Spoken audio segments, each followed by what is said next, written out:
খাদ্য নিরাপত্তা কথাটাও কিন্তু একটু সমস্যা তৈরি করে। কারণ খাদ্য নিরাপত্তা দিতে গিয়ে যেটা হয় যে আমাদের বাণিজ্য মন্ত্রণালয়ের সাথে একটা সংঘাত লাগে। বাণিজ্য মন্ত্রণালয় ভাবলো যে দেশে এখন ধান উৎপাদন কম হয়েছে, আমি ভিয়েতনাম থেকে আমদানি করে ফেলবো, ভারত থেকে আমদানি করব, পেঁয়াজ আমদানি করে ফেলবো।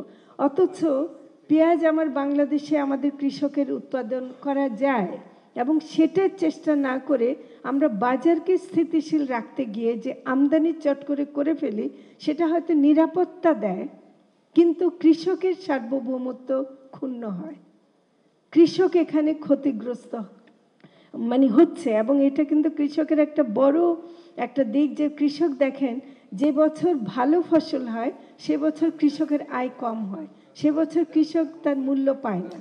তো এই জায়গাগুলোতে আমরা হাত না দিয়ে আমরা মধ্যবিত্ত এবং যারা নাকি শহরে মানুষ, তাদের খাদ্য নিরাপত্তা দিতে গিয়ে যারা খাদ্য উৎপাদনকারী তাদের অধিকার আমরা হরণ করছি।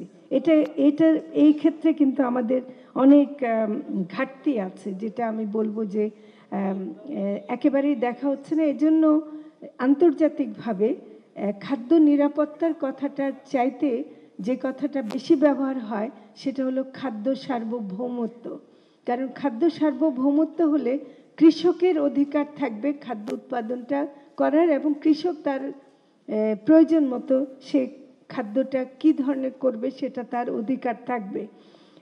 এখন হ্যাঁ, সরকার হিসেবে আমাদের দায়িত্ব আছে দেশের মানুষের খাদ্য যোগান দেয়া, কিন্তু আমি মনে করি যে এখানে কৃষি মন্ত্রণালয়, মৎস্য প্রাণী সম্পদ মন্ত্রণালয়, আমাদেরও দেখেন ডিমের দাম যখন বেড়ে গেছিল গত অক্টোবর মাসে, তখন আসলে আগস্ট মাসে বন্যার কারণে অনেক পোলট্রি ফার্মের ক্ষতি হওয়ার কারণে ডিম একটু সরবরাহ ঘাটতি হয়েছিল।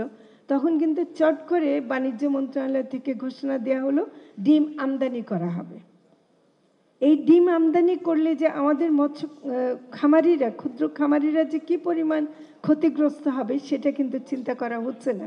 কিছুদিন না হয় আমরা একটু কষ্ট করলাম, সেটা কিন্তু কেউ কষ্ট করতে চায় না।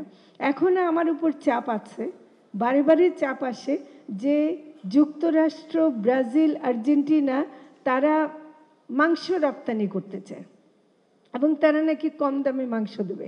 তাহলে আমাদের যে লক্ষ লক্ষ খামারিরা আছে যারা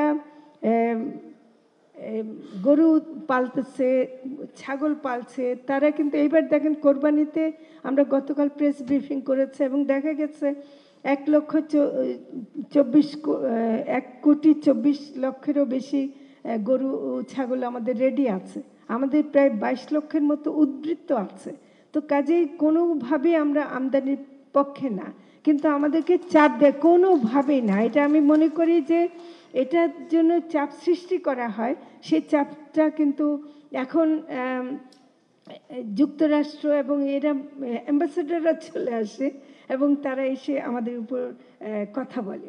এবং আমি এটাও বলতে চাই যে ইন্ডাস্ট্রিয়াল যে প্রোডাকশন আমরা করতে যাচ্ছি, করছিও, কিছু তো আমরা করব, এটা আমার আপত্তি নেই, কিন্তু এটাকেও নিরাপদভাবে করতে হয়। কারণ এখানে একটা দেখেন, আমরা মানুষের খাদ্যের কথা বলি ফুড, তাই না? আর প্রাণী যখন খাদ্য হয় সেটা হয়ে যায় ফিড, এবং এটা বাংলায়ও কিন্তু ফিডই বলা হচ্ছে। আমি আজ পর্যন্ত মৎস্য পশু খাদ্যের কোনো বাংলা পাইনি।